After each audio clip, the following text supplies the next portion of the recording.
Bigyan natin ngayon ng opinion reaction itong post ni Sas Rogando Sasot. Wala na siyang sinabi kundi isinare lang niya ang napakagandang post ni Kipi Chu. Ibig sabihin, sumasang-ayon si Sas Sasot sa post ni Kipi Chu tungkol kay Auntie Claire. Okay. So ito ang post. If I were the communications head of the palace, this is how I'll reply. Yung bang controversy na kinakasangkutan ng coke overdose issue ni Paulo Tantoco na nandyan, nadadawit ang pangalan ni First Lady Liza. So, sa press briefing kahapon, talagang todo deny ang palasyo si Auntie Claire na hindi, fake news yan. Hindi nyo masisira ang First Lady sa inyong mga fake news. Nakakaya kayo, mga obstructionist sa ginagawa nyo. Okay lang si First Lady. Alam niya ang katotohanan. Ganon yung banat eh. So, siguro akala nila na yun na, maniniwala ng taong bayan. So, I don't know kung ilan ang naniwala, ilan ang hindi. Okay, ito yung sabi ni Kipi Chu. Kung siya daw ang sasagot nun, o kung si Sas Sasot ang sasagot, ito ang sasabihin nila. Okay, ito na. Parang ako na yung palace spokesperson, kaya lang inire-represent ko si Kipi Chu at Sas Sasot. The President and the First Lady are deeply saddened by the recently released official findings of the Los Angeles coroner on the passing of Mr. Paulo Tantoco, whom the first couple consider a very dear friend. Oh, di ba ang gandang statement? Kung itong mapakinggan na sana natin kapon. The First Lady would like to sincerely apologize. Wow, may apology. That she cannot address the issue as the case remains open and matter is still pending investigation to avoid any legal and diplomatic conflicts. Ang galing! Very bright talaga itong si Crisette ba? And of course, si Sas. Yeah, mga partner na yan.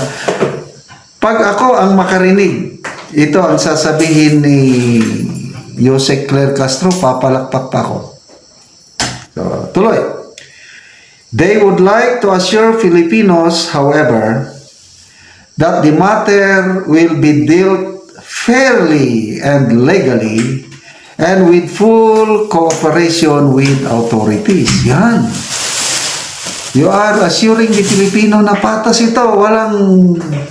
Walang kinikilingan. Balitang totoo lamang. Serbisyong totoo. Okay.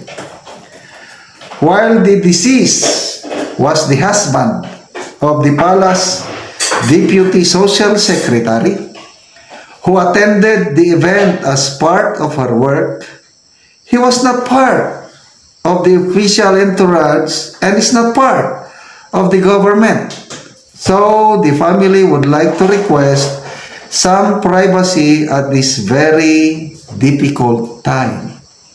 Again, kung ganyan ang marinig ko, sabi ko, yes, I agree. Okay. So, hindi siya part ng official entourage, kailan dahil nandun ang wife, dahil deputy social secretary, kaya nandun, sige, naunawan namin, sige po, hindi na kami magno-noise. Di ba? Ang gandang pakinggan kung yan ang nabanggit. We would like, however, to correct some issues being discussed. The First Lady would like to officially and vehemently deny that she was in the company of the deceased at the time of his passing. The palace has already requested the Los Angeles Police Department for an official copy of the police report, and we will share it through official channels as soon as available. Thank you. Oh, pag ganyan ang narinig ko kahapon, salot, Auntie Claire, ang galing. Di ba? Ilang minutes lang yun. 2 to 3 minutes tapos. To me, no questions asked. Kasi, fake news daw yung inilabas ni Sir Bobby Taglaw.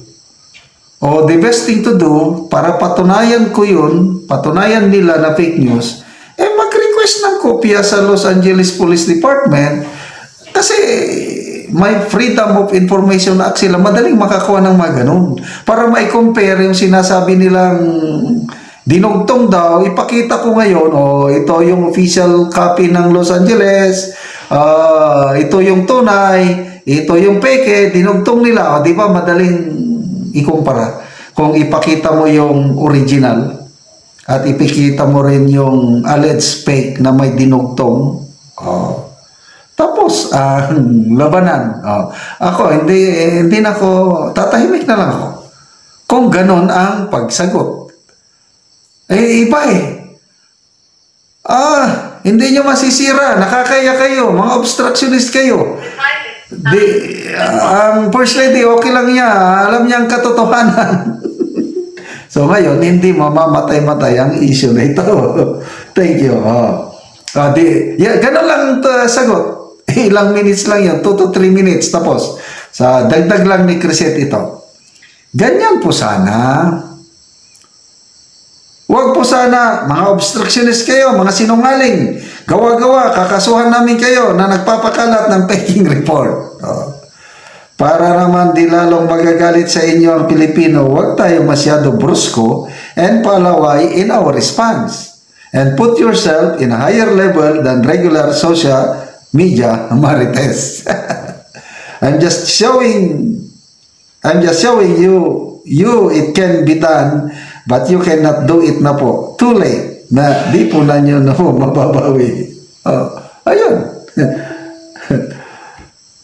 Rob Frances, my love life ba si Auntie Claire? O bakit napunta sa love life? Zen Inzoen, Sas, di ba grounds for disbarment if the lawyer keeps on lying? Nathaniel Celerio, all they can do now is copy and paste or rephrase. Anyway, hintayin natin, sana magpalabas sila ng original Los Angeles Police Report para mapatunayan natin na fake yung pinakita ni Sir Bobby Tiglaw.